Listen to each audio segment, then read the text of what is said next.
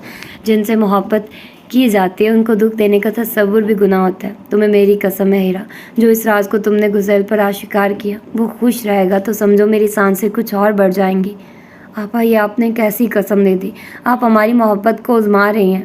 نہیں، تم تو بغیر آزمائے ہی میری ہر آزمائش کی کسوٹی پر کھری نکلی ہو۔ یہ تو میرا وہ مان اور فخر ہے جو میں تم پر کرتی آئی ہوں۔ انہوں نے ہیرا بیگم کے سر پر ہاتھ رکھتے ہوئے مسرت سے لبریز لہجے میں کہا، اگلے ماہ سے رمضان المبارک شروع ہو جائیں گے۔ تم ان سے بات کرو کہ ہم فوراً شادی کریں گے۔ اس بار رمضان ہم غزال کی دلہن کے ساتھ گزاریں گے۔ آپا، ایک مرتبہ پھر سوچ لیں۔ نامعلوم کیوں اب دل نہیں مان رہا۔ ہیرا بیگم نے ایک مرتبہ پھر انہیں سمجھانے کی بھرپور کوشش کی، لیکن وہ کسی طور ہاں کو نہ کرنے کے حق میں نہیں تھی۔ غزال خاموشی سے پلٹ آیا تھا، اس کے دل میں جھکڑ چلنے لگے تھے۔ اتنا شدید طوفان آیا تھا کہ دل کی بستی کو لمحوں میں تہس نہس کر ڈالا تھا۔ وہ اپنے بیڈ روم میں آ کر بے جان انداز میں اپنے بیڈ پر جیسے گر گیا تھا۔ آفس سے بہت پرمسرت اپنی بے قراری و بے چینی کو چھپائے وہ گھر آیا تھا۔ اسے معلوم تھا کہ ممی آج اس کا پرپوزل لے کر حسن کے ہاں گئی تھی۔ اس امر سے تو اسے آگاہی تھی کہ وہاں سے اس بات میں جواب ملے گا۔ حسن پہلے ہی اوکے کا سگنل دے چکا تھا، لیکن یہی بات ممی کے منہ سے سننے کا اشتیاق اسے پھپھو کے کمرے تک لے آیا تھا، مگر جو حقیقت اس کے کانوں تک پہنچی وہ کس قدر کڑوی اور ناقابل برداشت تھی۔ اتروبا، وہ خوابوں کے جزیرے پر رہنے والی البیلی اور سادہ حسن رکھنے والی کچھ احمق، کچھ معصوم سی لڑکی، جس نے اس کے درد دل پر بھرپور دستک دی اور ساعتوں میں سب کچھ لوٹ کر لے گئی، اس سے پہلی بار دنیا بہت حسین و پربہار نظر آنے لگی تھی۔ اس کی سنگت میں زندگی کا سفر طویل ہو جانے کی آرزو جاگ اٹھی تھی۔ اب جیسے سارے خواب سراب بن گئے تھے۔ اتروبا کا تعلق اس کے ان دشمنوں سے تھا جن کو ڈھونڈنے کی سعی تو اس نے بہت کی، مگر ناکام رہا تھا۔ آج کامیابی ملی تو دل کے درد اور خواہشوں کے قتل سے مشروط ہو کر۔ سوری اتروبا، تمہاری محبت میں خود سے کیے گئے اس کال سے نہیں پھر سکتا جو میں نے بچپن میں خود سے کیا تھا۔ میں تمہیں اپناؤں گا، ممی اور پھپھو کو ظاہر نہیں ہونے دوں گا کہ میں نے ان کی باتیں سن لی ہیں، مگر تمہیں بھی واپس جانا ہوگا اسی حالت میں جس حالت میں مظلوم و بے قصور پھپھو میکے کی دہلیز پر آئی تھی اور گھر میں یکے بعد دیگرے موت کے سناٹے پھیلتے چلے گئے تھے۔ اس نے تصور میں اتروبا کو مخاطب کیا، پھر باتھ روم کی طرف بڑھ گیا۔ شادی کوئی گڈے گڑیا کا کھیل توڑی ہے جو جھٹپٹ کر ڈالا۔ اتروبا کی ساس کیا ہتھیلی پر سرسوں جمانے چلی ہیں۔ وقت ہی کہاں ہے، یہاں رمضان کی تیاریاں ہو رہی ہیں، وہاں سے شادی کا سندیسہ آ گیا۔ اماں پھپھو کا پیغام سن کر حیرانی سے بولی، جو آج ہی اسلام آباد سے یہاں اپنے شوہر کے ساتھ پہنچی تھی۔ آج کل تیاری میں کیا وقت لگتا ہے، 2 دن میں سب ہو جاتی ہے، ہر سامان ریڈی میڈ مل رہا ہے۔ ویسے بھی وہ لوگ جہیز لینے کو منع کر رہے ہیں۔ صابرہ بولی، اعلیٰ اور خاندانی لوگ تو منع کرتے ہی ہیں، لیکن دینے والے تو دے کر چھوڑتے ہیں۔ میں اتنی جلدی شادی کرنے کی قائل نہیں ہوں، کم از کم 1 سال تو بات رہے تاکہ معلوم ہو کہ ان لوگوں کے اطوار کیسے ہیں۔ اماں، آپ ملی تو ہیں ان سے، آپ کو پسند بھی آئی تھی گزیل کی والدہ، اور گزیل پھر آپ کو اب کیا شبہ ہے؟ میں تو کہتی ہوں لوگ بہت اچھے ہیں، پھر لڑکا ہیرا ہے، خود کا ذاتی بزنس ہے، فیملی بھی از حد مختصر ہے۔ ہاں، یہ تو درست ہے، ماں بیٹے مجھے پسند آئے تھے، لیکن میں نے یہ بات محسوس کی تھی۔ اتروبا کی ساس مجھے اوپری دل سے مسکرا کر باتیں کرتی ہوئی لگ رہی تھی، جیسے مجبوراً کر رہی ہوں، اور لڑکے نے تو علاوہ سلام کے مجھ سے کوئی بات ہی نہ کی۔ اماں دل کی خلیج زبان پر لے آئی تھی۔ آپ میرے ہاں رکی ہی کتنا تھی، صرف 1 ہفتہ، پھر بھی 2 مرتبہ ملاقات کی ان سے۔ آپ مجھ پر اعتماد نہیں کر رہی ہیں کیا؟ مجھے لوگوں کی پہچان نہیں ہے کیا؟ میں اتروبا کا برا چاہوں گی؟ صابرہ بیگم سنجیدگی سے مخاطب ہوئی۔ نئی روز اسکول میں نت نئے لوگوں سے ملتی ہو، تمہیں پہچان کیوں نہ ہوگی بیٹی؟ جب سے شمسہ والا حادثہ گزرا اور فیضان ساتھ چھوڑ کر گیا، تب سے دل وہموں اور اندیشوں میں گھرا رہتا ہے۔ اب مجھ میں مزید طاقت نہیں ہے دکھ برداشت کرنے کی۔ بیٹے کی جدائی اور بیٹی کی موت یاد کر کے رو پڑی۔ اماں، وہ زخم تو ہم سب کے دل پر تا حیات تازہ رہیں گے، آپ فکر مت کریں، وہ اچھے لوگ ہیں۔ انہوں نے آنکھیں صاف کرتے ہوئے اماں کو دلاسا دیا۔ ضبط غم کتنا ہی کاری ہو، مگر صبر اپنی آبرو کھونے نہ دے۔ آفتوں میں بھی یقین کی پختگی حوصلوں کو منہدم ہونے نہ دے۔ گزیل پیلس روشنیوں سے منور جھلمل کر رہا تھا۔ اتروبا رخصت ہو کر آ چکی تھی۔ صابرہ بیگم کی کوئی بیٹی نہ تھی، حسن اکلوتی اولاد تھا۔ انہوں نے اتروبا کو اپنے گھر سے رخصت کیا تھا۔